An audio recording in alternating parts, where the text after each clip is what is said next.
This is a great honor for every fan of the Dallas Cowboys. I'm honored to be in the NFL.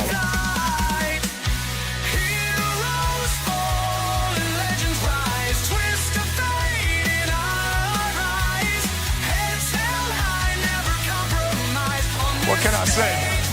Mamba out.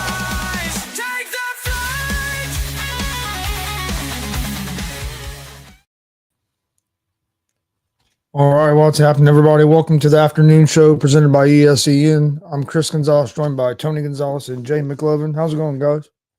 Good. Oh man, I'm doing fantastico, man. Man, there's a lot to talk about, so it should be rather exciting, I would imagine. Lots to talk about. Yeah. Where shall we start, fellas? Yep. Let's start with the NBA games last night. Well, let's start right off with a crazy one: the Pacers and the Bucks. The Pacers was down 20 early in that game, and came back and won it overtime. Me and Chris had talked. There's no way they ever should have won that game, but they did. You know, I kind of feel a little bit bad about that one player. Of course, I'm going to forget his name. Had a hell of a game for him, but he also turned the ball over. Trent Jr. Yeah, Trent Jr. If he don't play like he played, they're not in that game. You know, they don't. You know, they're not in a position to even try to win the game. But then just everything went wrong there in that last little bit there in that overtime. So yeah, it was a crazy game, and a lot of crazy stuff happened afterwards. Jay, what was your thoughts on the game? Yeah, my thoughts is that the Bucks should have won that game, but for some odd reason, you got 40 seconds left to go. You're up by 7. The only thing you should be trying to do is hold on to the ball, take the foul, go to the line, and just keep riding out the clock. I don't know what they were doing with all these crazy little lob jump pass things that they were trying to do. They got stolen from them. But how hard is it just to inbound the damn pass, come up the court, let them foul you, and go to the line? How hard is that? Is it really that damn hard? I don't get that. I felt like the Bucks basically gave that game away because of dumb mistakes. I don't get it, Tony. I don't get how you don't know to just hold on to the ball, use the clock, and go to the line. What is so complicated about that? Yeah, they fell apart. There's no doubt about it. Yeah, I don't know what the game plan was there. I mean, I don't know if it was all players, if the coach didn't have them ready, but they fell apart. Chris, what do you think?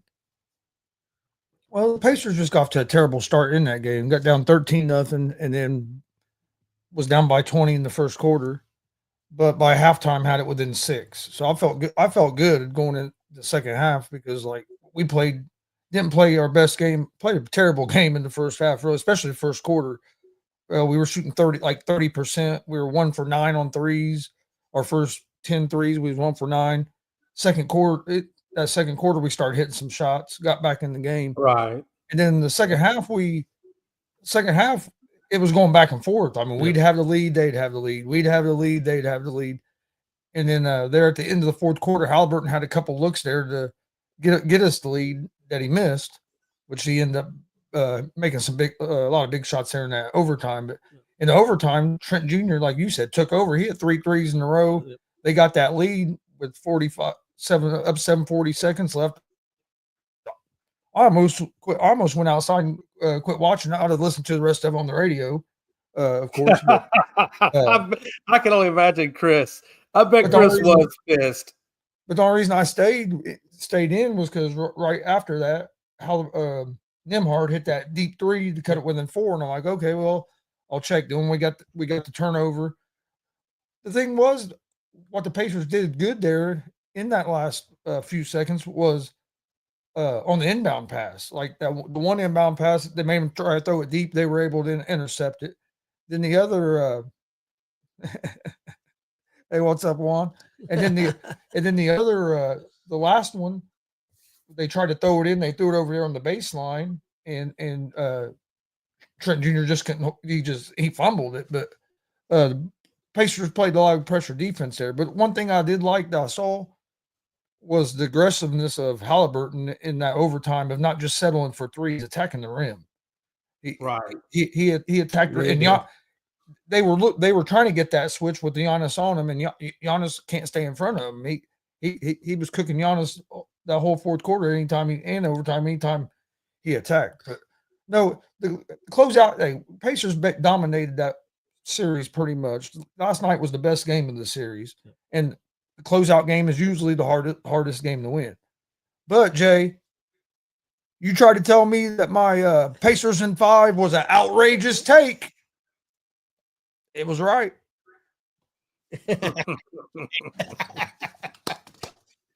Hey, I was just trying to get the vein to pop out, and it worked. Look, here's the thing, guys. I will say this. Yeah, you guys got out rebounded. That was really about the only stat that stuck out at me that, y'all could have did a little bit better in that game on, other than the fact that, I don't know what the Bucks. I mean, is that just typical Doc Rivers coaching, right? Doc Rivers has just been horrible ever since he got that one championship with the Celtics. That's it. I mean, he's just been terrible ever since then. And I think this just showed the lack of, I don't know if it's lack of discipline or if it's just lack of thinking. I don't know. I mean, I don't know what you want to put it on, but in all honesty, you shouldn't have won tonight. You really shouldn't have. You won tonight because they didn't understand the concept, like I said, of hold on to the damn ball, let them foul you, go to the line, take your free throws, and let's get this game over with. But at the end of the day, it doesn't matter.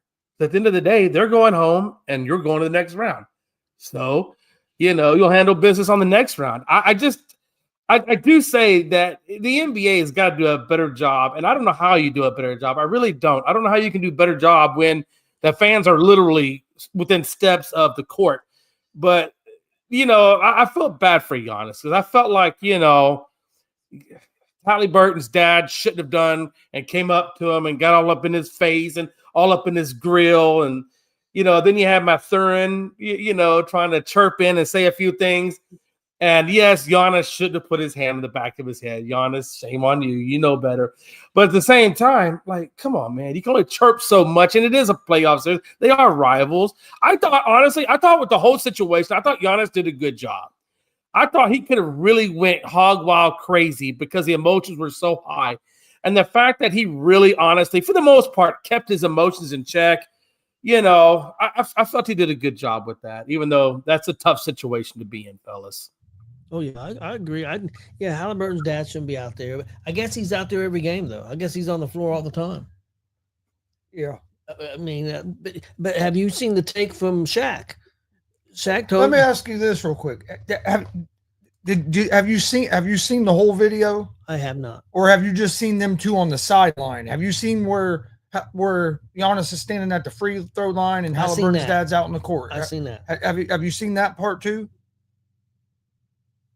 No, I didn't see that part. No. See, and that's why I asked, because here's what happened before you saw them on the sidelines. Yeah, you have Giannis standing at the free throw line right after the game, and Halliburton's dad walks out on the court, standing probably about 10 feet from Giannis, and he's waving his Halliburton towel that he always does in the center of the court like that. They're looking at each other. Halliburton's dad walks to the sideline, and then Giannis goes over to the sideline, and they get forehead to forehead. So it's not like Halliburton's dad came out and got forehead to forehead with Giannis. No, but Halliburton's dad shouldn't have been on the damn court. I wasn't finished with my statement. Okay, you put a pause in there, but okay, I'm sorry. A pause? I took a damn breath. I mean, goddamn, I gotta breathe. But what I'm saying, no, Halliburton's dad shouldn't be saying anything to Giannis. But what I'm saying is, Giannis isn't innocent in this either, because he went over to him to the sideline back to readdress it after it was all separated and everything. And then with the Mathurin thing, I don't blame Mathurin at all. If a guy grabs a hold of me and pulling me tight, and I'm trying to get out of it, he's just like, "Hey, get off me." So I didn't read much into the Mathurin thing at all. And and Halliburton's dad was wrong as well. But I think Giannis was in the wrong a little bit as well, because he went back over there and was the one that got forehead to forehead. Well, emotions took over for all of, he lost. But here's the thing, though. You're right. The Mathurin thing, that's why I said Giannis, that's kind of on you. Giannis should have never put his hand on the back of his head. That's definitely on Giannis. There's no doubt about that. Period, point blank. But I'm sorry. That's why I said at the very beginning, the NBA's got to do a better job at security because Mathurin's dad has no reason to be on that court. Zero. He's not a player. He's not a coach. He's not affiliated. He should have been in his seat like every other patron and just be quiet, not to be quiet, but just do what you're supposed to do. I'm sorry. You come out onto a court. You come out onto a court where you're not supposed to be, and you're agitating a situation and you're perpetuating a situation. Yes, Giannis probably did react. He probably did chase him down because I'd be fucking pissed too. I'd be freaking pissed too. Okay? Well, he should have been on the damn court. That's straight up. I agree with you, but I agree with you on that. But I agree with you that Giannis was upset. What I'm saying is that they were standing there 10 feet apart. Giannis had an opportunity. They had the opportunity there to go at it. The players, the Buck player and their play separated them, and they were going their separate ways. And then he went back. My thing is, if you were doing something in the heat of the moment, man, it would have been boom. Yeah, like but that. sometimes things hit differently. Sometimes it takes a second, and you're like, you know what? Fuck this guy. I'm pissed. Now I'm pissed. The whole point of the matter is, if his dad wasn't even out there the first damn place, which he had no business being, this wouldn't even be an issue. It wouldn't even be an issue. And I'm for the referees, they should have been doing a better job. It still isn't an issue. It still isn't an issue now. You know why? It's not an issue. Bucks are going home, baby. The Bucks are going home, so there ain't no issue. We don't have to worry about Giannis till next year. So it isn't no issue. That's what we're on the Cleveland. Yeah, that's what Halliburton's dad was telling him. You're on the Cleveland. He was telling him to go home. He said he had his shirt and he said, go home. That's what he was telling Giannis. He was telling him. That's what they said. He probably was. Where he should have been doing it is from his seat and not out there. I agree. He should have been on the court. But hey. But I seen Shaq's take, and they got a big argument on that last night on the show after the games. I'm sure. Shaq said he didn't do anything wrong. He said Giannis started it. He said Shaq. He said he's on the floor every game. He's on the floor every game, so there's nothing wrong with it. It wasn't nothing out of place. That's normal. And of course, Kenny Smith and Barkley told me he was an idiot. They said Halliburton's dad's an idiot and you're an idiot too. That's what they told him. But they went at it. Shaq said that he's always on the floor, and he shouldn't be always on the floor. That's the problem. I don't. That's the damn problem. Watch it. That's no more of a problem than John Morant's dad and what John Morant's dad is doing. The problem. That's what I'm saying. It's a security thing. Look, guys. You want to look. Here's the thing: the NBA wants to maintain control of the game. They don't want all these craziness things going on, but yet they put themselves in situations that incites violence. I'm sorry, it incites violence because people get pissed off. When people get pissed off, sometimes violent things happen. Fights break out. This idea. So if you want to get control of the game and have control of your product, don't let parents be out there on the damn court because they don't belong out there. I agree with that. I agree with that 100%. You know what I'm saying? It's like I'm going to work. Why do I got to see your dad in my workspace? But you said stay in your seat and stuff, but there's been people that stayed in their seat and say stuff, and there's some stuff that's been said that needs to be stopped. But when you're teasing LeBron about his bald head and they kick somebody out of the game, that's effing ridiculous. I agree. Now, if you're paying big money for those seats, and all you're saying is teasing a ball player about his bald head. Now, if you're talking about his mama and stuff like that, that's one thing. But if you're talking about his bald head and he they make you leave the game, I think that's totally ridiculous. Yeah, I get it. I mean, and yeah. I just remember when Ron Artest went to the crowd out there in the Pacers. Remember when Ron Artest got that big fight out there in the stands?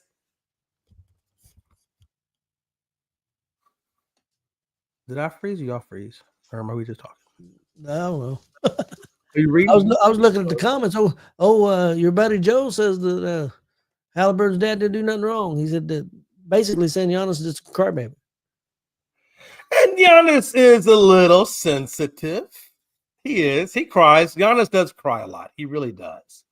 I seen the press The conference. back of a milk carton. I seen the press conference with Giannis, and he said he was happy for Halliburton and Halliburton's dad. He just thought, that he was out of line and disrespectful, and I can understand that. He did say, he said, "Hey, I've won a championship. They haven't." He kind of took a little bit of shot there. He's a little bit, but he said he hopes that they win a championship. So I mean, he just got upset. And something that nobody wants to talk about too is Halliburton didn't even know none of this happened. No, he got did to the press conference, got asked about it. He apologized, and Halliburton's dad came out in the media or whatever and apologized too. So it ain't like he just been a total dick about it. No, he said his dad. I have totally a feeling though wrong. Halliburton talked to his dad and said, "Dad, you can't do that." Well, Halliburton said he talked. Halliburton said he talked. I didn't even know if he did, but I'm pretty sure he had a conversation with his dad. Yeah, he said he did. He had a conversation with him, told him stay in your seat, and he don't want that. He don't need that. I mean, the other thing that I didn't know about, well, I'd heard something about where they was talking about he was voted the most. That's the stupidest shit I ever heard of. And who did it? Was it the Athletic? It might have been. I can't remember who. I think it was the Athletic, and they did a poll, and of all the players in the NBA said he was the most overrated player in the NBA. And of course, after that game, and after the game he had, and the way they won the game, he was up on the table there after the game. Who's overrated now? So, so that made add a little fuel to the fire. Let's just be honest, guys.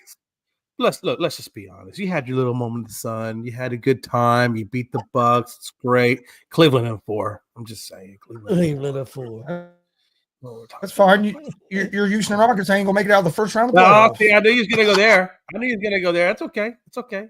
You've been together a lot longer. You got more experience than I do. You should be pissed at your team. Cleveland in 4. This is my first year. We're just trying to figure out where all the bathrooms are in the playoffs. That's not a dog mentality. That's a loser mentality there. That's not dog mentality. That's not dog mentality. Dog.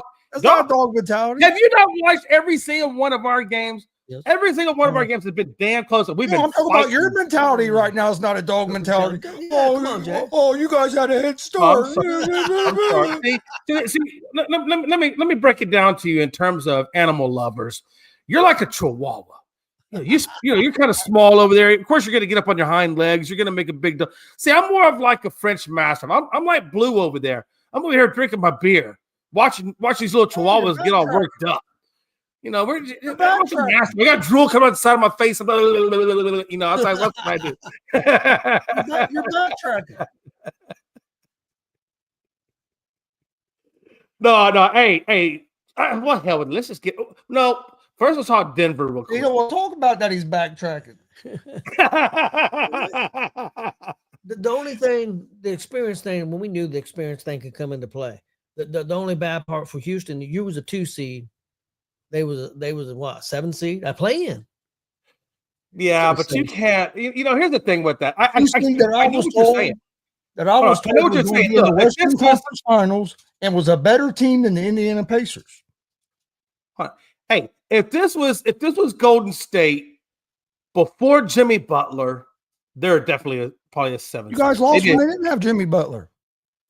There's a lot more to that game. There was a lot more to that game. I understand what you're saying, and I'm not saying you're wrong, but again, our free throw percentage is killing us right now. It is. It is. Our free throw percentage is killing us. But that's what I'm saying. What I'm saying is, look, you take Golden State prior Jimmy Butler, and they're probably a 7 seed, 6 seed, whatever. They didn't make Jimmy Butler. when they acquired Jimmy, that changed the entire dynamic of that team. It really, honestly did. It changed the entire dynamic. I'm telling you right now, and I said this. Anybody knows me knows that I said this. I said that the Rockets weren't going to get to the Western Conference Finals. I didn't feel like we were there. I still don't feel like we're there. I think we are one star. And when I say star, it doesn't have to be a big star. We are just a sharpshooter. We need a 3-point guy. If we get a good 3-point swingman, then we would take to that next level, because that's what Golden State has. Golden State has a killer swingman or a 3-point shooter in Steph Curry. And then you add a guy like Jimmy, who's great at facilitating, that's great at passing the ball. He's not selfish, and then you got a defender that gets in people's heads like Draymond Green. I knew when Jimmy Butler went to the Golden State Warriors, I had a strong feeling that it was going to be Golden State and OKC in the Western Finals. And I still stand by it. I really think it's going to be OKC. And I would not be surprised. I guarantee you, I would not be surprised if Golden State makes it to the finals and even wins the damn championship. That's how strongly I've watched this Golden State team. And I've seen how they played. And I think his name is Porzingis or Porzingis or however you say that dude's last name. That guy is a three-point lights-out shooter too. That guy is incredibly gifted at making the three ball. I've seen him make the three ball in numerous ways, So I wouldn't be surprised. And I will tell you this, it really is their last shot at it. Because I think Draymond Green, I think his contract is up in 1 year. I think Steph is up in 2 years. But guys, these are older. They're older guys. And I would not be surprised if Draymond doesn't come back. So I really think, and I said this earlier, I feel like Golden State's window of opportunity to get another ring is vastly closing. And that's why I think everybody's putting everything on the line. They want to get at least one more ring before Steph hangs it up and Draymond hangs it up. I think Draymond comes back, and because I think that they'll try to add another, not a major piece, but another small piece with Butler being there full season next year. So I think they're going to take another year or two shot at it. I don't think Green's done. That's just my opinion. Yeah, that's very well possible.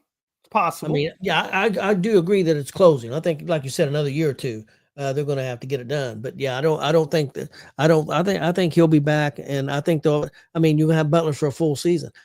The only thing with Golden State right now is, can Butler stay healthy? He's hurting. He's not 100%. I'd say. Oh, he's not. I saw him grab that backside of his butt 3 or 4 times in that game, so I know he's hurting. He's playing through it, and I got to give Jimmy all the credit in the world. He's playing through it, and he's not playing bad, honestly. Even with that hurt buttocks, he's still playing pretty damn good. Joe, it's not that I don't believe in the Rockets. I just know that we're not quite 100% there. We still need a good three-point shooter, and we got to get our free throw percentage back up to at least 75 or 80. So we got some tweaks to make. We're not. It's changed a lot in the last 3 weeks. Well, no, that's not true. I've been saying the same damn thing since day one. A few weeks ago, you said the Rockets would be you guaranteed the Rockets would be in the Western Conference Finals. I don't know if I said Western Conference Finals.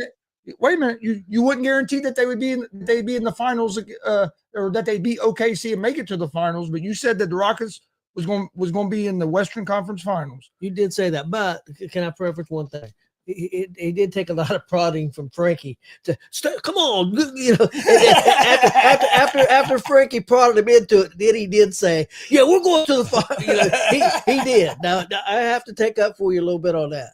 I appreciate it, because you know what, I get a lot of flack, But I understand. Look, man, look. Let's be honest. Gonzo, hold on. Let's be honest.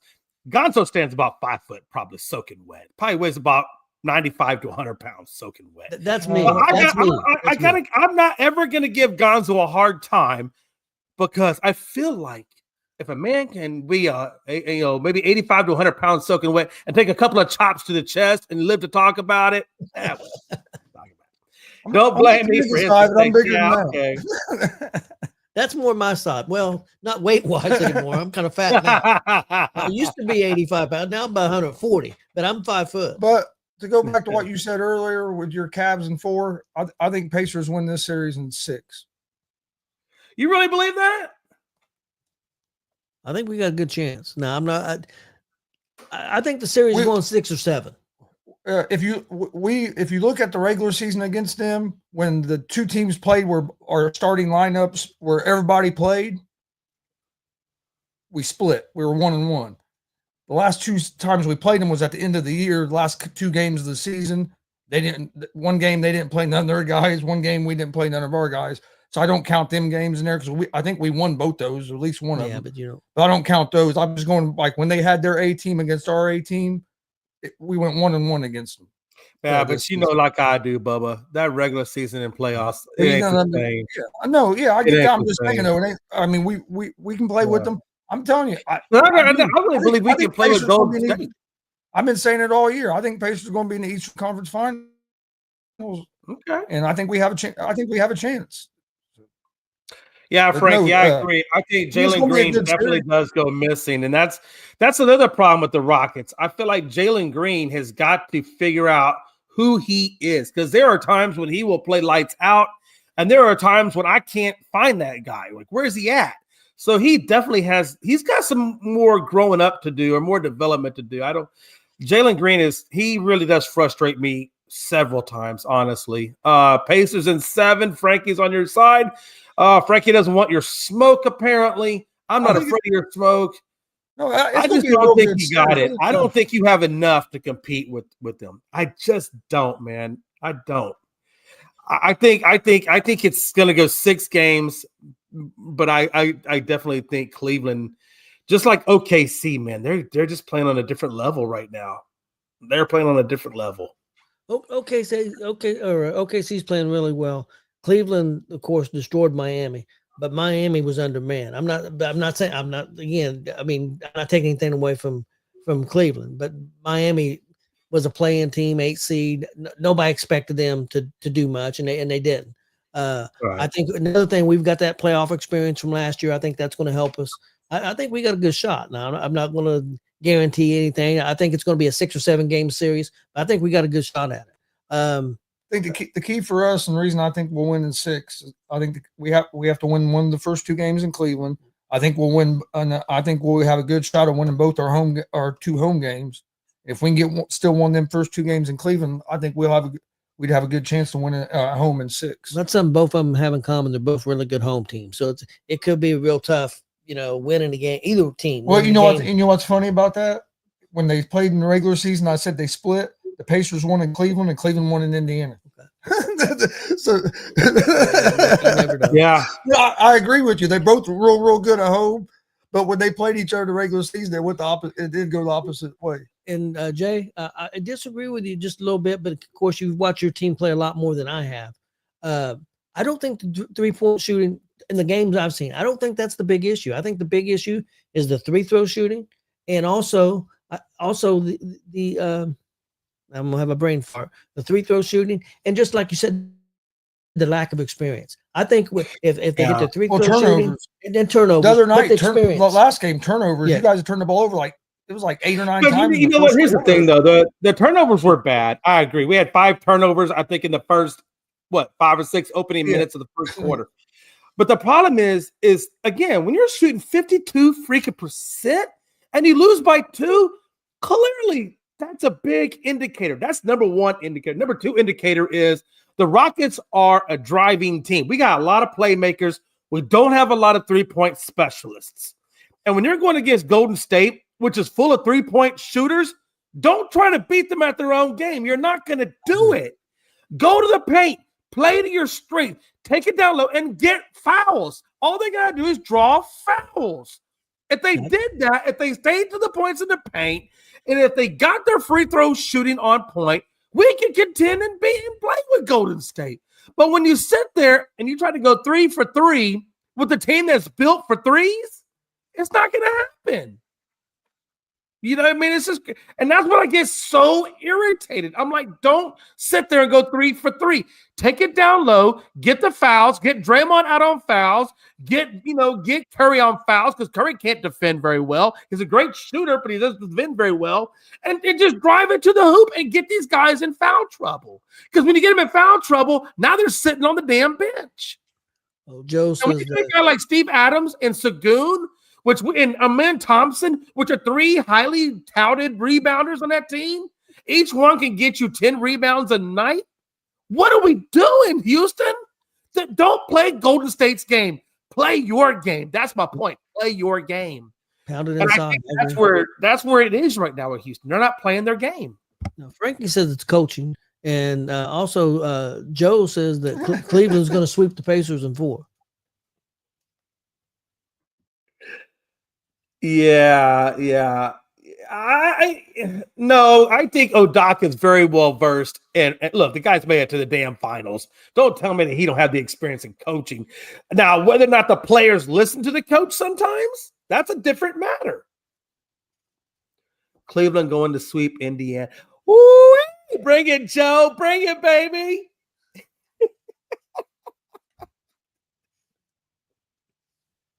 Yeah, but it's going to be interesting. It's going to be really, another series, and we haven't talked about it yet, but another series I think is really good right now, and I'm kind of curious to see where it goes.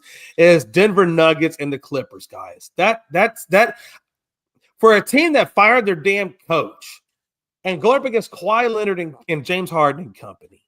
I think they're doing a good job over there, man.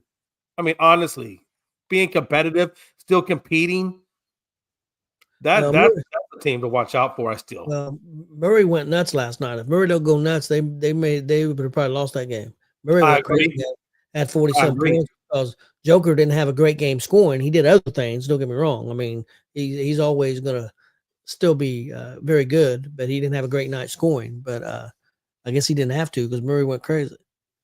But that's what I like about it. That's what makes it so awesome because they didn't have to rely specifically on Joker to get the win. The fact that you had another alternate star step up and carry where Joker maybe had been failing a little bit. And I think Joker still had close to a triple-double, if I'm not mistaken.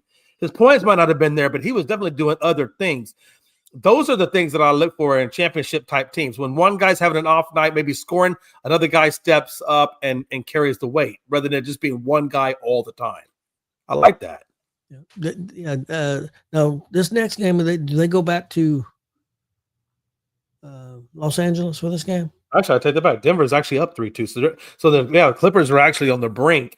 So it should be 3-5. Yeah, we should be going to the Clippers right now because they just came out of Denver. Yep. So it should be in LA on game 6. Yep.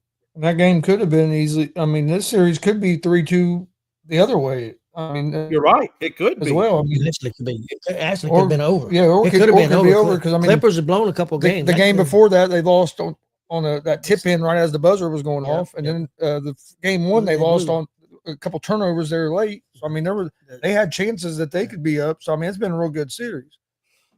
3 key notes off that game I thought was interesting. Number 1 is that Joker did have a triple-double. So he was, even though his points were at 13 points, he was still giving you a lot on the other end. But also, Aaron Gordon went 7 of 11 at 23 points. That's better than 50% for him. And it's also, interestingly enough to me, that even Westbrook gave you 21 points off the bench, and he went 8 of 15. I mean, the fact that Westbrook's giving you better than 50% shooting off the bench at 23 points. I mean, so there were some guys that definitely stepped up for Denver, and it didn't have to just necessarily rely specifically on Joker. And they're going to have to do that if they want to continue to advance in the playoffs. Let me ask you guys your opinion now. Of course, Denver's got the lead 3-2. Who do you think wins this series? I know we're going back to LA, the Clippers. I think it's tomorrow night, I believe. I believe so. Yes, tomorrow night. What do you think? Do you think the Clippers win that, make it to game 7, and it goes to game 7? Who knows who's going to win the damn thing? Just because of the experience with Denver, I know they've got experienced players on the Clipper team, but they're kind of on a roll now. They've won a couple in a row. I think Denver may get them there in LA. I think Clippers win game 6, but I think Nuggets are going to win the series. I don't see LA beating the Nuggets 2 in a row. That's a good point. I think that if Denver gets the same level of production out of their guys and not rely specifically on Joker, then I think that they can absolutely get it done in 6 and call it good in LA. If they come out flat or they don't have the same energy as they did, last game, then I think the Clippers will take that for sure. And I also want to see how does James Harden continue to compete and not disappear? Because if James Harden doesn't disappear, then the Clippers could have a good shot at it. And one real quick thing on the Pacers, I was just looking. We played 8 guys last night. 6 of them were in double figures. Damn, that's a good job. And the other thing that I liked about we ended up getting that win was Siakam didn't have a very good game, and he's our probably second best player. And Mathurin, who's usually one of our top players, didn't have a real good game either. And the other guy TJ McConnell stepped up and had a good game, and of course Halliburton was 1 assist away from having a double points and assists for every game in the playoffs this year. Yeah, I'm not making excuses, but Matthew's not 100%. He missed the last game. Yeah, he got kneed in the chest by he got a chest contusion or whatever. Giannis. So he missed a game. He come back this game and he didn't play very well. So I'm glad we got this 4 or 5 day rest. Maybe Absolutely. Get closer to 100% because we're going to need him. We're going to need Mather. Hey, Chris, going back to that, I just want to say one last thing on that Clippers game. When I told you Harden disappears. So in that last game, they got beat by 16 points, and Harden gave them 35 minutes, 3 of 9 shooting, 0 of 2 at the arc for 11. And that's what I'm saying. They need more out of Harden than just 3 out of 9 shooting and 0 of 2 at the 3-point. Like, he's going to have to step his game up and really be that number 2 option behind Kawhi Leonard. Jay, we got a guy on here, David Kraft. He's a good friend of mine and Chris's. Also with Big Glenn's. He goes to all the games. He's sat there with Glenn in that section, and he said, "Does he have a pink fedora too?" Or I don't know if he does. He might have one. I don't know. I know Glenn has one. Yep. Yeah. That's what's up. He goes to all the games. Him and his son, and I think grandson goes to the games too, or most of them. But they have a great time. He says the Pacers are going to be all that Cleveland can handle. And they're going to have to be.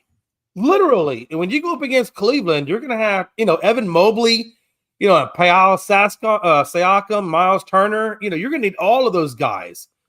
When you face Cleveland, like everybody's going to, Milwaukee, you guys kind of really should have dominated Milwaukee. We dominated Milwaukee.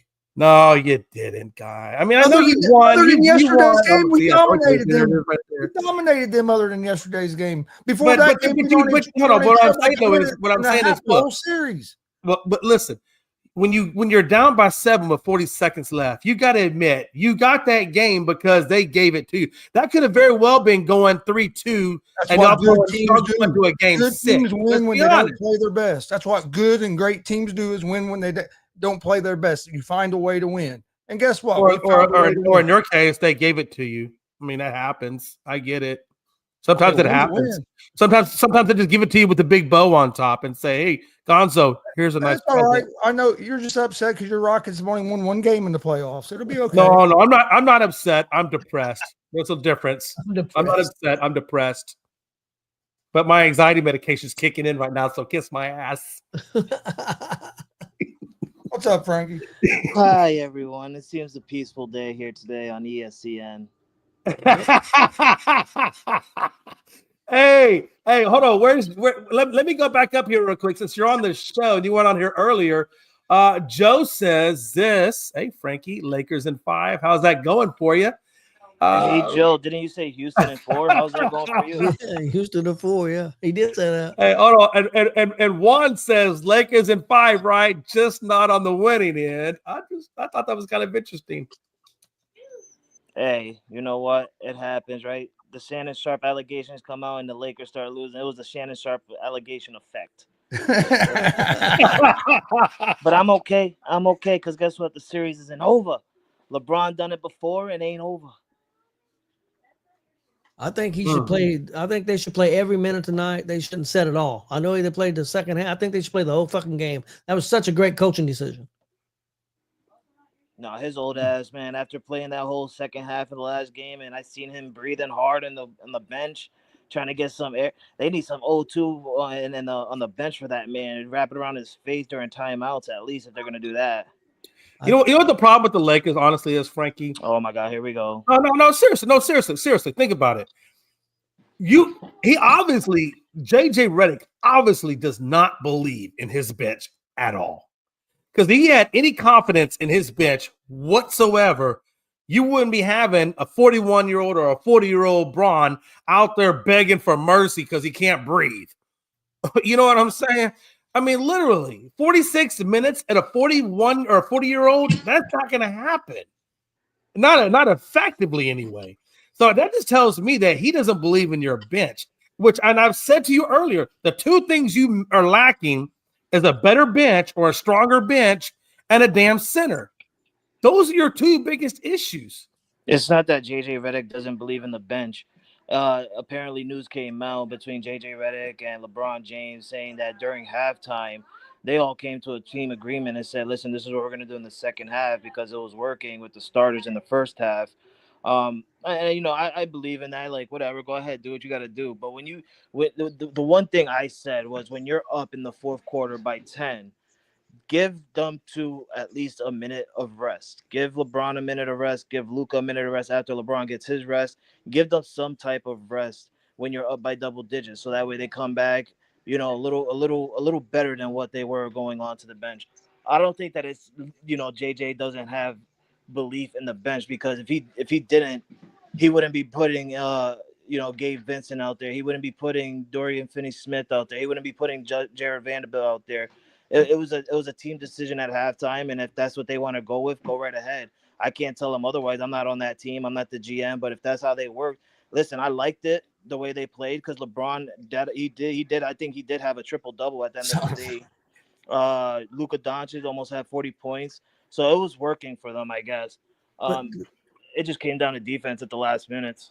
Frankie, you said it worked, and it did for 3 quarters, but LeBron didn't score in the fourth quarter. He was too damn tired. He didn't take enough shots. He only took like 2 shots in the fourth quarter.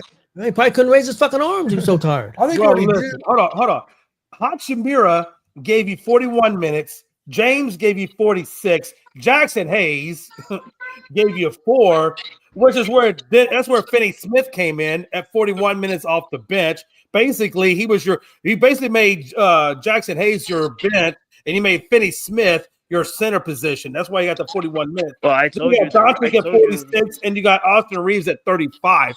You gonna tell me that you really believe in your bench? You have Goodwin at 7 minutes. You have Vincent at 13 minutes and Vanderbilt at 7. You basically rode the shit out of your starters. You barely used that bench at all. Well, first of all, I told you already during the last game what happened with Jackson Hayes. He quickly had 2 fouls in the first quarter, and then in that second foul, he ended up talking trash to the ref and ended up getting a technical, and it was not happy on JJ Redick's part. And him being a coach said, "Listen, you're gonna sit on the bench. You know better than this shit. I'm not gonna take it no more, and you're gonna stay on the bench." As for the other parts, listen, those guys come in. It's just for a couple minutes for when Braun and Luka need their rest. That's it. But like I said, in the second half, news came out during halftime. They came to a team agreement that they would just ride the starting positions through the second half and seeing what they could do. Yeah. And don't be talking shit about my team. Don't be talking shit about my team. Look at your team. All right? Look at your team. Jalen Green can only show up when Jimmy Butler is hurting his butt. Shut up. I get what Redick was trying to do. I don't think he took a calculated risk is what he did. He took a calculated risk. He thought that, hey, if I'll play these guys. We win this game, then we'll get an extra day off because we have the two days off in between games. That'll give us a little more time to recover. He took a calculated risk. It didn't work out. But I'm not going to sit and say he's a terrible coach because if it would have worked out, all these people that are bitching about it would have been talking how great of an adjustment that JJ Redick made by leaving all the starters in and they won them that game. Hold on. But Chris, that's the magic word right there. You can't say it's a bad decision because it didn't work. That really was a magic word, though. You said the word if. Well, hell, if is a hell of a thing. There's a lot of things. What I'm saying is, Jay, you can't get on here and say that's a terrible decision when if it was a terrible decision. Wait a minute. It was absolutely a terrible decision. Okay, yeah, you say that now, but if it would have worked, you'd been on the other side. That's why I'm saying you can't do that. But it didn't work. You're not getting what I'm saying. No, I get what you're saying. I understand what you're saying. Got our ass in our mouth at the same fucking time. See, I get what you're saying. Don't get mad at me. I don't like the fact you refuse to get any kind of point. I don't like the fact that that's not true. That's not true. I got lots of points. I don't like the fact that JJ Redick get too much I got this point. I feel like I got this point. I feel like, JJ Redick, this year as the first year as a Laker head coach, I feel like it was a success for him. He's done something that Darvin Ham didn't do. He got them into a playoff spot, not a play-in tournament. He got them to 50 wins with the 40-year-old LeBron. I feel like it was a success for JJ Redick.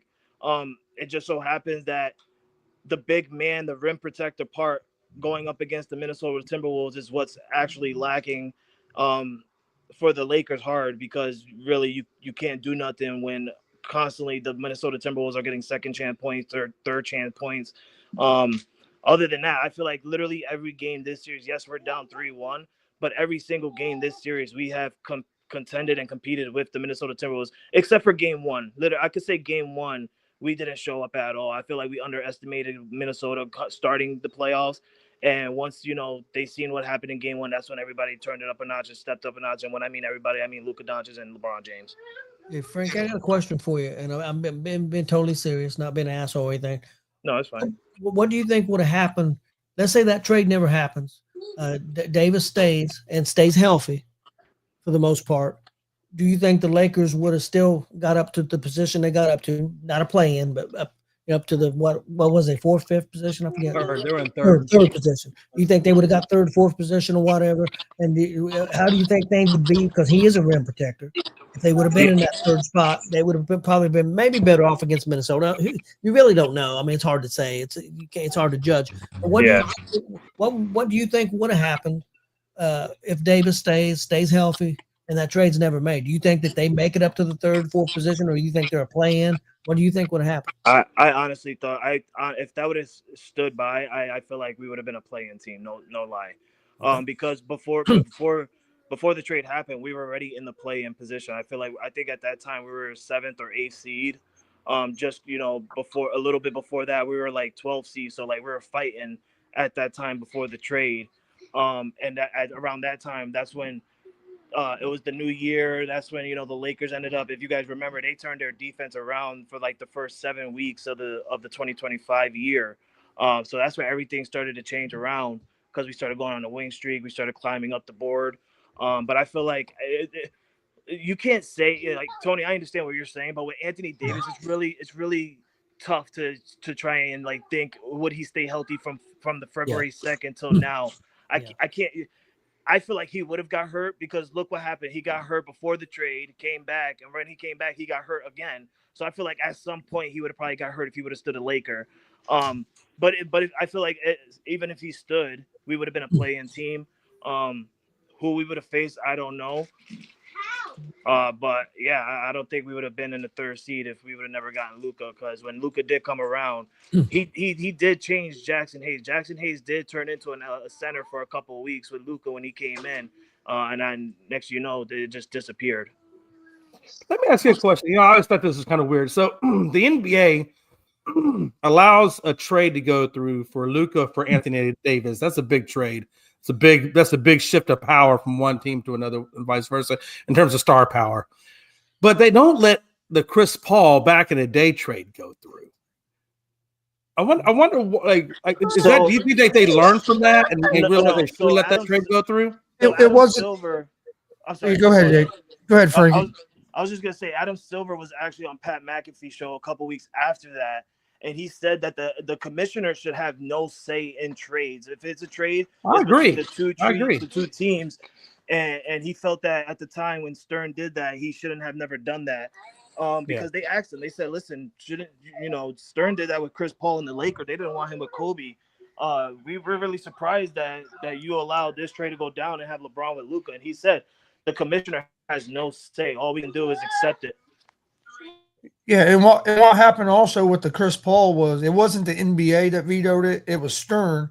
And at that time, Stern was the acting owner of the New Orleans team, because it was they were in transition or whatever. So Stern was the acting owner, and that's what made it look bad. It was because he was the acting owner of that team, but he was also and that's why Silver said it was conflict of interest. That's why he said it was something. When it came up again when he was commissioner, he told the one guy, "You're going to be the one that does all that. I'm not no part of that team." So, and that's what I meant when I said NBA. I actually was referring to Howard Stern or to David Stern. Listen, real talk. Let's be real, okay? That trade went down the year after, Kobe and the Lakers swept the Charlotte Hornets at the time with Chris Paul and stuff like that. We swept them. So David Stern got pissed, and he's like, "Listen, I'm not accepting this trade. I'm not letting this trade go through. I'm gonna veto this trade, and we're gonna say, nah, I can't have this Chris Paul guy go to a team with Kobe that just swept us. Like they will dominate the Western. They really would have dominated the Western Conference if that went down. I swear to you, we would have won 2 more championships if Chris Paul would have came in teams with Kobe, because it's a prime Chris Paul and a Kobe that's not even at the time to retire yet. He just came from winning back-to-back championships. Man, that Laker duo would have, and a Pau Gasol. Oh, suck it, Jay. I think what's kind of rearing its head right now for the Lakers is that one trade falling through. Yeah, Because if they had was it Williams? Williams. If they had him, had that big guy Yes. presence, I think that changes that team quite a bit. I said that on Friday, I believe, before the weekend. You guys need Miles Turner right now, Frankie. I know. We're not I've been giving saying him that up. for like 3 years. We're not I giving don't him up. understand what's going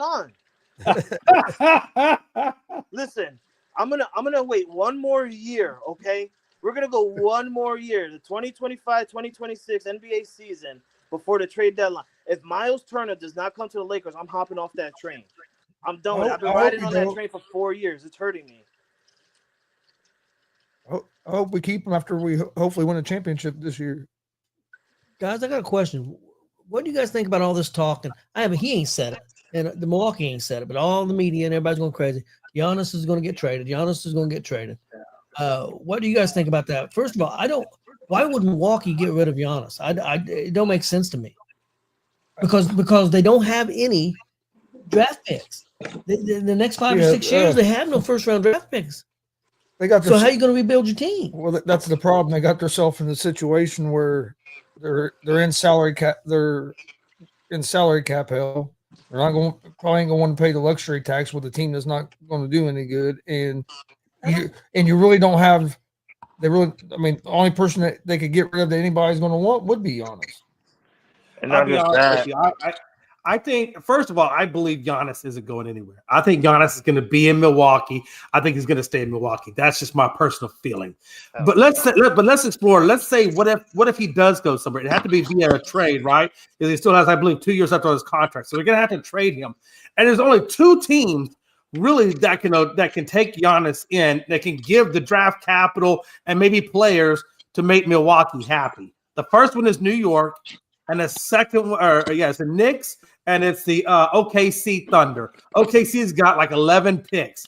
They're the only 2 teams that can really honestly give Milwaukee what they're asking for. And I don't think OKC is going to do that because they have a great core team right there, and I don't think they're going to do anything to change it. So the only one I really see maybe possibly pulling the trigger if that was to happen, and that would be the New York Knickerbockers.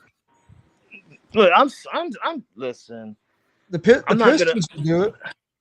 You know what, Chris? I don't think they have Like, the draft capital though. It's like I'm honestly like not gonna listen to media. I'm not gonna listen to other analysts. I'm not gonna do it because every time a superstar name go out, they mention teams that have the better chance of getting that player. But at the end of the day, that player does not end up going to that team. I'm not gonna believe this. Like, I understand what Jay's saying. Yeah, OKC got the draft capital. The New York Knicks could probably do it. But listen, and I heard what you said earlier, Jay, on Coast to Coast. The New York Knicks are not going to go that route. Why? Because they just made a huge trade splash to get Karl Anthony Towns. They're not going to want to waste more just to get Giannis on, Giannis. They're going to have to waste more with Giannis than they've got for getting Cat. OKC's not going to do it because they're running the young route right now. They got nothing but young talent, which is working really well for them. We've seen them dominate the league with these young talents. They're not going to bring Giannis in, which would be a good idea, yes, because you have an experienced big man on there, who's won a championship and stuff like that. But when you see the squad that you got now that's running the Western Conference like nothing, I wouldn't go a different route. So you have to look at other teams that's going to probably go that route that's like in a win now mode, right? Like maybe Golden State, who needs someone to, give Curry a couple more rings before he ends up hanging it up, and I'm not going to just throw my team out there because I want it to happen, which I really hope it does. But the Lakers, right? The Lakers going to probably want to do that to help LeBron win his last win before retirement, or have him team up with Luka for the future. Or you can even have him go to Boston, right? Like he probably want to go to Boston and team up with Jason Tatum and Jaylen Brown. It always comes down to the player of where I want to go because I want to win a ring. So I feel like Milwaukee should keep Giannis, but at the end of the day, Jay, Chris, Tony, like I don't think it's gonna happen. Your better chance for Milwaukee is to trade him. If you want to do that, get some draft capital because listen, his contract's over in 2027. I feel like Giannis is literally unhappy with Milwaukee right now. I do not think he's going to want to re-sign a contract come 2027. So what's the best chance? Trade him away so you could get some draft capital, extra players on your team, and just rebuild from there. I think that's the best chance because either you do that or you get losed out on not getting anything and he doesn't re-sign with you in 2027. I just don't think any other team is going to have the draft capital to satisfy Milwaukee. It's just not going to be draft capital either. It's going to be players too. Oh, yeah, of course. It'll be players and capital. The thing is, Jay, the way they do that draft, they'll trade freaking draft picks 7-8 years down the road. Yeah, like they could do. They'll do first round picks for 2030 and 2031 and shit like that. What team's going to have the players? Because they're going to want players that's going to be able to play now. And there's not that many teams that really match up. I don't think the Lakers match up that way. They don't have the players to give them. That's just my opinion. I mean, they don't. No, you were right on the nail. No, Tony, you said it right. They don't. But here's the other thing. Everybody wants to say, oh, take all this, all that. You just got to remember, Luka Doncic got traded for one player. Yeah, because that's and a pick. I don't think that guy's a moron. Yeah, no, and that guy got fired. Hey, that guy got fired. Who got fired? He ain't with them anymore. Who got fired? Didn't Nico get fired? I thought Nico got fired. Didn't Nico get fired? No. He's still with him? Yeah. He's still with him. I thought I saw a report where he got okay. Never mind then. I take that back. You see, this is exactly why I don't follow analysts and stuff. I'm gonna wait until I see the results. But the other thing with I don't think that was all Nico. I think that was the owner, and that owner pushed him get that done and get it done now. And so Nico was one who made the deal. I understand that, but I think the owner was very involved, and I think the owner It don't matter. Oh well. Let Luka free. Let him breathe. He's happy now. That's true. Let him be. Yeah, God. I agree. If Milwaukee want to be dumb too, let them be dumb, They Tony. ain't gonna be. Hey, they ain't gonna be dumb. If they make a deal, a deal. I tell you who's got the players to give up. I don't want them to. Pacers have got the players that could give up. All right, now you just on crack. We don't. We do have the players to give up. Did you know? I'm not saying I want to do it. Wait. I watched body language. When Tony said that, literally, Gonzo looked left and started to scoot away. I'm not saying I want to do it. I'm just saying we have the players we could give up. We have a talented. Who would you give up? Who would you give up? Miles Turner might be one of them, I guess. No, I feel like they're gonna want a superstar. I'm not saying Miles Turner's not a superstar, but they're gonna. How many draft picks do you guys have? Honestly, I'll be honest with you, I don't know. I mean, do you have a good surplus of capital? Or listen, I feel like yes, it's cool to get draft picks, but I feel like NBA teams don't care. They just want a superstar player to replace him. So if Indiana want to do that, I guarantee you they're gonna want to say, all right, we'll give you Giannis if you give if you give us Tyrese, and then that's where it's gonna be like, no, they wouldn't do that, but they might want the other one, our second best player. You don't even know your second best player's name? True fan. I'm forgetting his name right now. Siakam. Look at that true fan over there. You got Chris over there laughing like, really, Dad? Siakam. I remember his name. I don't want him to do it. I don't want him to do it. I could see Giannis coming over here to join his new best friend, Papa Halliburton. Yeah. Papa Halliburton. That would be crazy. I think he's going to come in there. I think he's going to come in there. I think Giannis comes in there. I think he walks up to Matthew in his locker, grabs him by the back of the head, and just brings him in from a brotherly hug. Hey, he's liable to catch a two-piece from Matthew like he almost did last night. That's insane. Hey, Giannis, how you doing? Hey, Papa Al, how you doing, Papa Halliburton? He's going to say, man, we can't beat him. Let's join him. Shit. Let's go to Pacers. Dude, Giannis's hand was so big that his thumb was on the left ear and his pinky was on the right ear. That dude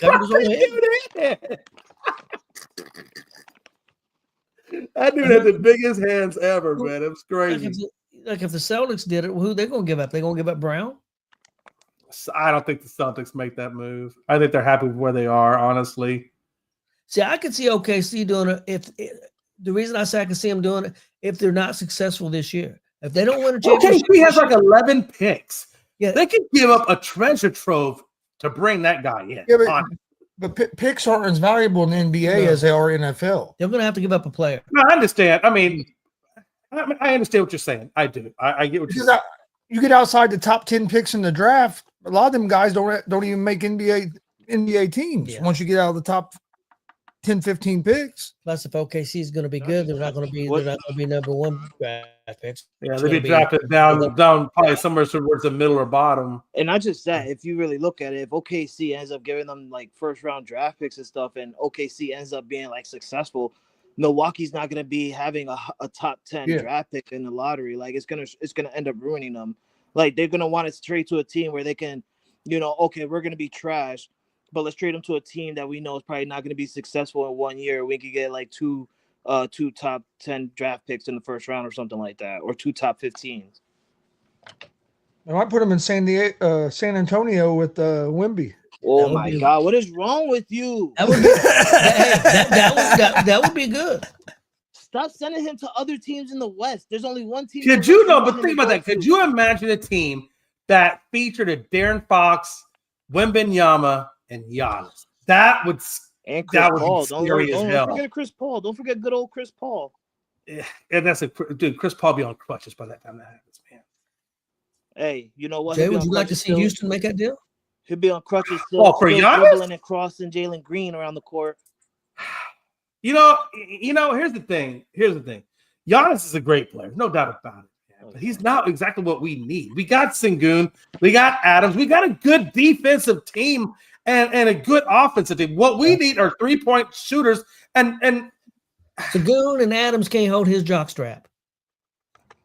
Who the hell mentioned the Rockets anyway? I did. You've been holding. Have you been holding the Lakers? Paul? Yeah, but why'd you I mentioned the Lakers because it's my team. Why you mentioned? No, seriously though. Think about it. Like Giannis. I understand how good Giannis is, but he doesn't shoot the 3-ball. We need a 3-ball. If we don't need to have every superstar in the world. I need to have role players that could complement what we already have. You know what I'm saying? Hold on. Are you saying that Giannis can't shoot threes? I'm not saying he can't shoot threes, but that's not his primary.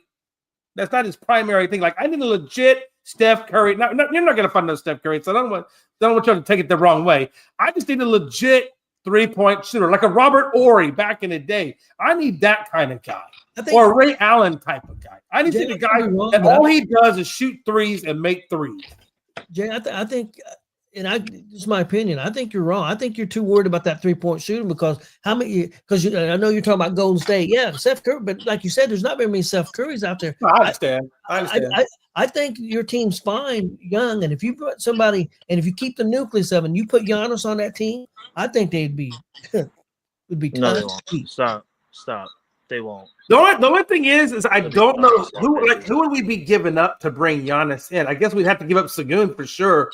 Like it'd have to be, and I think that could work because Sengun is a really good center. He'll get you a double-double. He'll get you 10 rebounds, probably 19 to 20 points a night. That might work for them. And that coupled with some draft picks. As long as Draymond Green ain't guarding him at the end of the game. Man, Draymond. But Draymond's almost out of the damn league, man. Fuck Draymond. You're not getting Giannis. Giannis is not going to Houston because Houston's going to end up getting KD. It's not going to happen. I think he's going to be a Laker. Just stop. Tony, you shut your old Mexican slut mouth. Every night before I go to bed, I grab Melanie. I don't even want to hear what the fuck this old man got to say. He knows beautiful. Yeah, Jay, you're crazy. Why would you?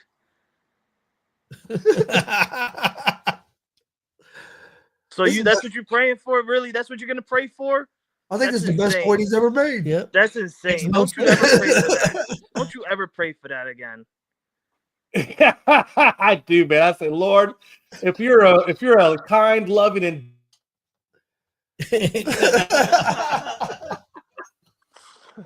good Lord. Oh God. But then I also pray every night that I won't piss God. He has no idea. No, I know I'm muted, motherfucker. Hey, I see where it says host is muted. Frankie, stop doing that crap. But no, I pray two things. I pray that, you know, that what's his face goes to the Lakers. And I also pray that Chris doesn't get upset at me. Those are the two things I pray for every night. Well, I know if KD goes to the Lakers, the Houston's got a new fan because Frankie doesn't say he's gonna be a Rockets fan. I'll be a I already got his jersey. It's already lined up. Yeah, Ready Frankie, to go. won't you go to a good team? Well, we got room over here on the Pacers. Because I think of the future. That's what I think of the future. We're young. You're not young. Our team's You're young. not young. You're young to me. I'm old. Miles Turner's not young. Siakam's not young. You guys are not young. Halliburton's young. He's a star. He's your only young person. What's the average age of your Oh, team? Matthew's young. What's the average age you think? About 27, 28, maybe 29? Somewhere in that neighborhood? Shit, with LeBron James on the Lakers, our average age is probably like 33, 34. The average age is AARP. What are you talking about? Hey, you Our got that average, too. our average age is 25 years old. We're young. Like I said.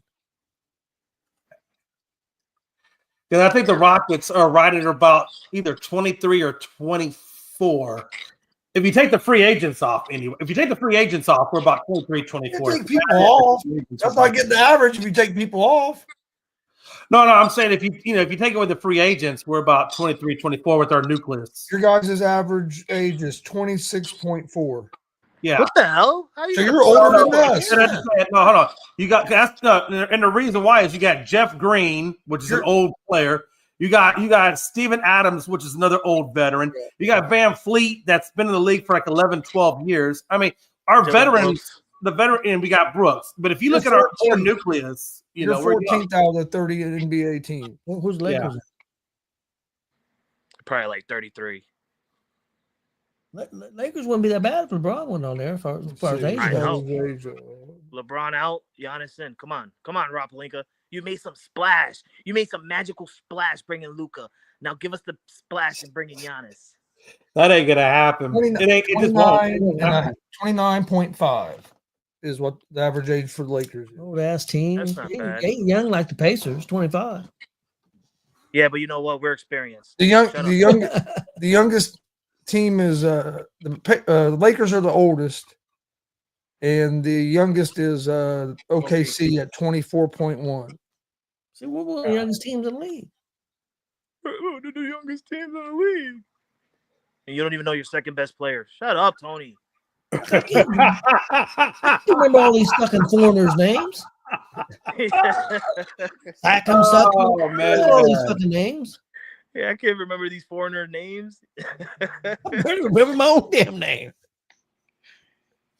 Oh man, he's having a Tony Biden moment every time the Pacers are on TV. I have Biden mode out, period. Have they announced when our damn series is going to start yet? Sunday. I know as of last night they didn't know when it was going I've to seen start it yet. Sunday, but they don't have no time yet. I think it's because they wanted to see if like you guys would go to another game because you guys did go into overtime. I thought you guys were gonna lose that game. I swear. We had no I business. thought you were losing. gonna lose. But I tell you right now, Tyrese Halliburton jumping on the thing, thinking like he won a championship too early. He shouldn't have done that. We've seen players do that, and guess what happened? They end up losing. Who was the last person to do that? Patrick Beverly, right? We saw Patrick Beverly do that, and then they end up losing the next series. Tyrese Halliburton did that. You better hope y'all don't lose the next series to the Cavs, because if y'all do, Well, I'll tell you what. Here, I'm watching NXT and I'm following the game, and I see a post from our good buddy Big Lynn, who I wanted to fucking choke to death. Everybody, calm down. I know we're down 17 points, but Milwaukee's going to blow the fucking game. I'm like, shut up. We're down 17 points. Don't talk shit. How can you talk shit? I'm like, be quiet, Glenn. He's watching NXT. I was in here watching the Pacer game, going crazy, yelling at the TV. I was following it on my phone. and then you got Glenn after the game going on a video chat going, "Bring on the Cavs," and his little Forrest Gump voice, "Bring on the Cavs." Yeah. Oh, Lord. I think we're going to beat them, but it's going to be a good series. See, this is right here is what I was talking about. So Jalen Green acknowledged that he wasn't ready for the playoff stage. It says Green in the Toyota Center, the lights felt brighter than ever for Game 1 against the Golden State Warriors. I mean, I think that's really what it is, guys. I mean, No, that's where experience comes in. Like Braun has experience, Luka has experience. Yeah, what happened to that dog mentality? Nah, No. Well, it's not that they don't have dog mentality. I just think that it's a big stage for a 23-year-old kid to take on. Nope. You know, but look, Stop. it doesn't mean that they're not playing competitively, right? I mean, they're still playing competitive. But I think that's where the experience comes in. You know, you have to have experience. And I think this is our first time in. I mean, people are acting like we've been here before. And this team hasn't been here before. This is BS. Tony, if it was me, Tony would be like, "Oh, what's with the freaking excuses, Frankie?" Well, that's also because your dumbass said Lakers in 5. No, you can't even do Lakers in 6. I ain't hearing nothing. I'm not hearing nothing from your mouth from your teams. I don't care. Oh, he's 23 years old, so of course, man. But Frank, you're just talking from a fandom. You're not talking from a realistic standpoint. No, I'm not, because let me tell you something. You're in the NBA and you're in the playoffs. The lights should be the same way as you in college in the NBA. Yeah, right. March Madness. See, that's the problem. Have you ever played in lights like that? I haven't, but I could imagine it's probably a damn. I've had played in nights like man. This. It's a big feeling. But you're not hearing what I'm saying. See, you just want to try and shit talk real quick. Hear what I'm saying. I'm not if you're in the, just hear, shut your mouth. Shut up for 2 seconds. Shut up for 2 seconds to hear what I'm saying, so you could comprehend what I'm saying in your head. If you're in the NBA playoff, the lights should be brighter. Yes, but it's the same way if you're in the college NCAA March Madness. It's the same thing. Is it or is it not? I don't know. I don't know. I don't think so, because the NBA Finals or even in the playoffs in the NBA, that's a big thing. It's the same big thing. I'm not trying to get into my March Madness. You're playing against the good teams. You have a crowd filled with amazing fans. More fans, actually. Let me say this: when you're a March Madness, though, you got how many series or how many games before you get to the Final Four, right? You got like 3 or 4 games to get connected in. I think it's the same way with the NBA playoffs. You know, if this is your first series ever in the playoffs, and you give me Golden freaking State and Seth Curry, and you know how Draymond talks, that's a big thing. It's a big thing, but it's okay. You know what? I asked for Golden State. I wanted Golden State. I wanted Golden State for this specific reason, because I wanted their first introduction to the playoffs to be a hard one. I didn't want it to be easy like Memphis or whatever, or the Indiana Pacers or whatever. I'm kidding. I'm totally kidding. Calm down. But I wanted it to be a tough matchup, because I wanted them to see what the best of the best is. So when we come back next year and we make a few tweaks in the offseason, that we kick ass. And we're going to kick ass. The problem is the Lakers will still go down in 4. The fact that you're sitting here and you see how you're saying stuff about the Lakers, and I'm just bypassing it because I'm not caring what you're saying about my Lakers. Because at the end of the day, we win championships and you don't even make playoffs. So congratulations on making your playoffs. Win championships? Now shut your mouth. Now shut your mouth, because it's my turn. Shut your mouth. It's my turn. It's my turn. But that's like it's my turn. Shut your mouth. You hear how you just said. You hear how you just said that. How many games you have to play in March Madness to get to the? It's the same, basically the same amount of games, because you lose, you get eliminated. In these playoff series in the NBA, it's a best out of 7. I don't want to hear that shit. Well, but then again, when you play a March, I don't want to hear that. That's not true. But when you play a March Madness, you don't get the number 1 seed right up off the rip. You probably play some low-level team that just barely got in, right? Some Cinderella hopeful team. So don't tell me you're coming in and you're going up against a Golden State Lakers team right up off the rip. So you're going to sit here and say that a number 1 seed team can automatically beat a low-level team, because we've seen a low-level team that barely. No, I'm not saying all the time. That's why I said there are some Cinderella hopefuls out there. But I think we saw this year that all the number 1s were there. We also saw St. John's go down, which I didn't see St. John's going down that quick. Listen, we also saw the Houston Cougars go down. We're going to see the Houston Rockets go down. It don't matter. Still Lakers in 8. Hey, be farther than what you made it. What are you talking about? We made the same distance, you weirdo. You guys ain't out yet. Well, Jay, what And what if can- we win tonight? I hope we win tonight, and I hope the Lakers lose. Just so like Frankie said to me earlier, I can just outlast you. You Jay, hope what do you hope I win tonight, but you hope the Lakers lose. That makes total sense. Good job. Jay, I said, what do you think your team's chances are of coming back and Zero. finishing? No, I think zero. honestly, look, here's the deal, man. Like I said earlier, if our free throw percentage is better, right? If we're shooting 70, 85% from the free throw line, and we do control the turnovers, we can't do 5 turnovers in the first 6 minutes. If we control the turnovers, we improve our 3-point shooting. If we go to the paint and don't rely so much on the damn 3 ball, then we can absolutely make this 3-2. It's So like, all the things it takes to get to 3-2 are things that the Rockets can control within themselves. am I tripping, or was it Jay a half hour ago just hoping and praying that the Rockets get a 3-point shooter?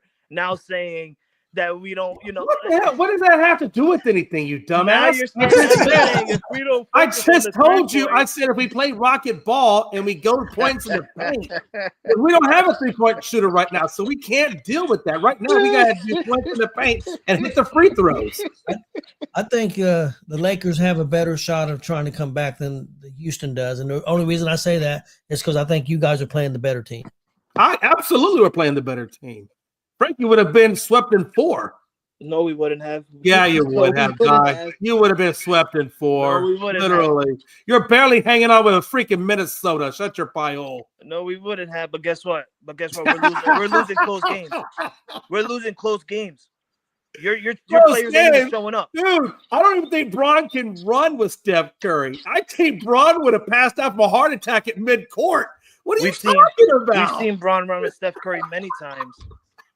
What are you talking about? Bron just ran with Steph You're Curry not this doing year 4 46 times. minutes against We beat them 3-1. Golden State. We beat them in the regular season 3-1. LeBron was in all games, and he kept up with Steph Curry. What are you talking about? By the way, hey, I just want to What say you one talking thing, about? though. Answer the question. Hey, hold on. I do want to say one thing.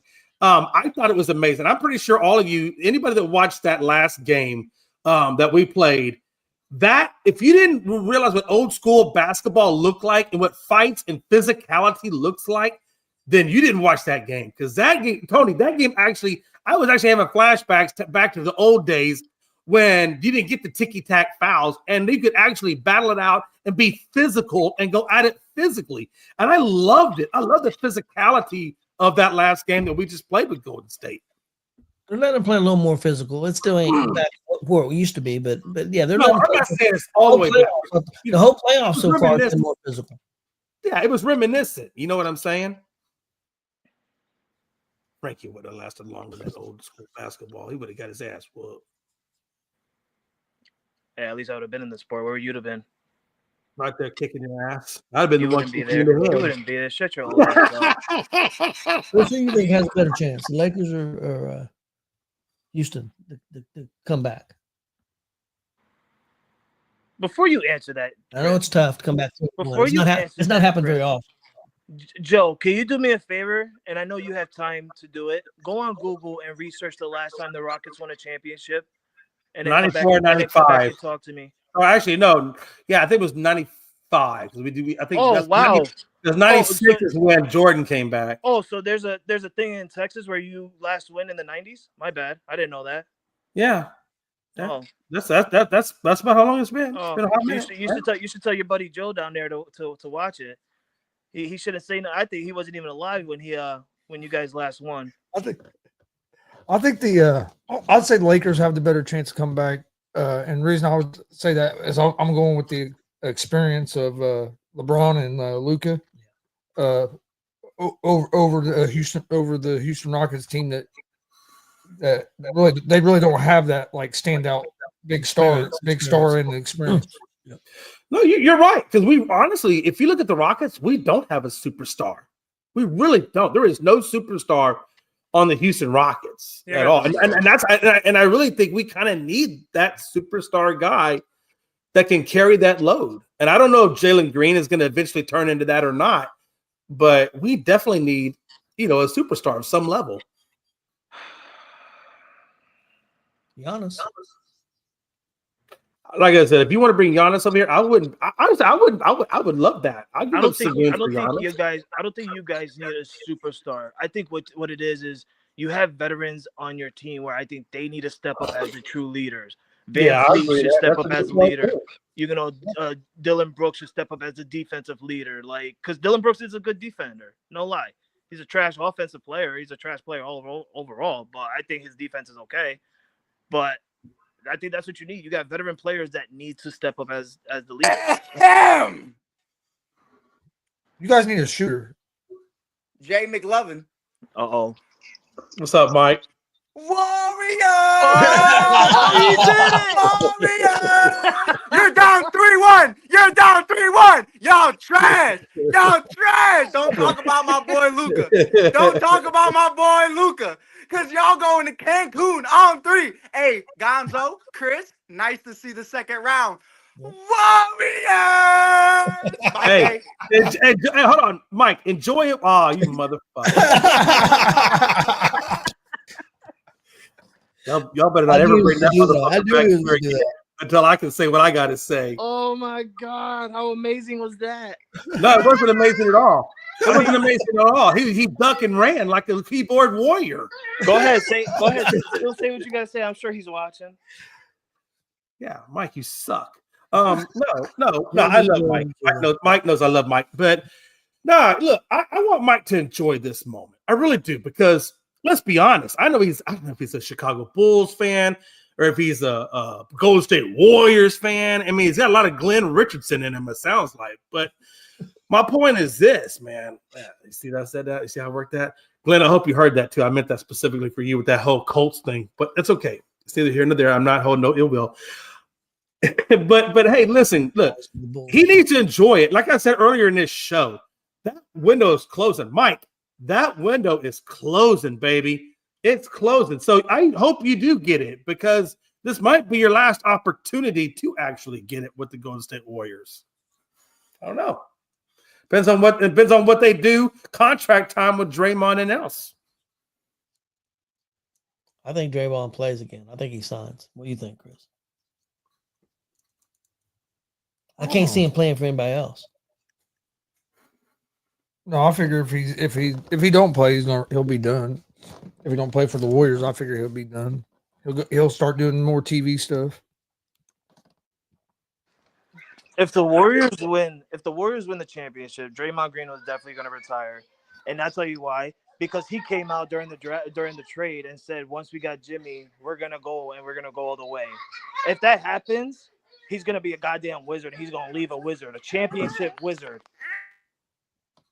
And in all honesty, if I was Draymond, hell, even if I was probably Steph Curry, I probably would go out with a championship. That's the best way to go out. Honestly, if you're gonna retire a champion. Oh, I can see Draymond retiring. If they win, I think Steph. I don't think Steph's going to retire. At too high of a level to walk away, I think. Well, it's definitely a good physical conditioning, because I know he did over 2 miles walking distance. I think Draymond's going to retire. LeBron's going to go to the Warriors and team up with Steph, and they're going to build around that. Good, and then we could get Giannis. 40, you'll have like 42 or 43-year-old Braun over there with a free. Frankie, you only get a free gift once in a lifetime. You already got that free gift. You're not getting Giannis. You ain't got nothing to give up. You'd have to give up the whole fucking team, the whole franchise. And then Stop crying. It's the facts. Stop crying. You sound like a little baby right now. I'm glad you got Luka. I'm glad you got Luka. I ain't no problem with Luka. I am sick and tired of the fart noises that come out of your mouth. Okay, I am tired of it. You're about to have to give up the whole goddamn roster to get Giannis. Shut up. Okay? Hey, you can't handle the truth. And if we do, Tony, guess what? Guess what's gonna happen, Tony? If we do, we're gonna do that. All we need is Luka and Giannis, and then we're gonna trade some draft picks to you guys to get us Miles Turner. All right. That's all you're gonna have is draft picks. You ain't gonna have nobody else on the damn team. Miles Turner. That is kind of funny, though. I guarantee his name comes up to Lakers again this year. It does every year. Does every year. I wonder if he eventually ever does actually go to the Lakers. Oh, he will. They actually pull the ripcord on that. The Pacers are going to wait until he hits a certain age, and then the Lakers are going to get him at a certain age because the Lakers like to get that certain old age guy. I hope we sign him back because I he's hope you real- sign him real back. good Yeah, defensively. I hope you do too, and then trade him away so the prophecy could finally be fulfilled. Let's see these Don't- nuts in your mouth. It's only a moment of time that it's going to happen. If you get him, you're gonna get him as a free agent because you don't have anybody It's that a we want. moment. It's going to happen, Tony. You're going to trade him. It's a prophecy. Okay, it's going to happen. You ain't gonna give You us just gotta Luka. wait. We don't want Grandpa LeBron, so you don't have anything that we want. So We have a secret weapon. His name is Bronny James. I told you this. Just take him already. Ronnie. Oh, Mike is watching. Okay. So, Mike, Joe said this for you. He called you a bozo, number one. First of all, Joe, don't be talking about my boy Mike like that, all right? You little hippie. You don't call him a bozo. Only I can call him a bozo. And then he said Rockets is 7, while Mike just comes in and say, "I love you, Jay." I love him too. He knows that. So sweet. That's so sweet. I fucking hate you, Jay. I can't stand you either, man. You're like the worst person I've ever seen that went to Bosley Hair Care and still couldn't know. go in. I know. That's why I told Melanie last night in a private conversation to divorce your ass. All right. Yeah, anybody got anything else before we get out of here? Let's go.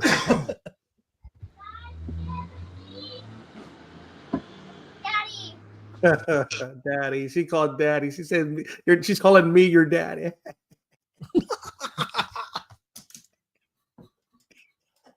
Oh wow. Okay. Sorry, I didn't hear what you said. I was busy talking to your wife. What'd you say? I said your child just called me daddy. Oh, you want my child to call you daddy? Please do. I'm tired of that. I'm tired of hearing that name.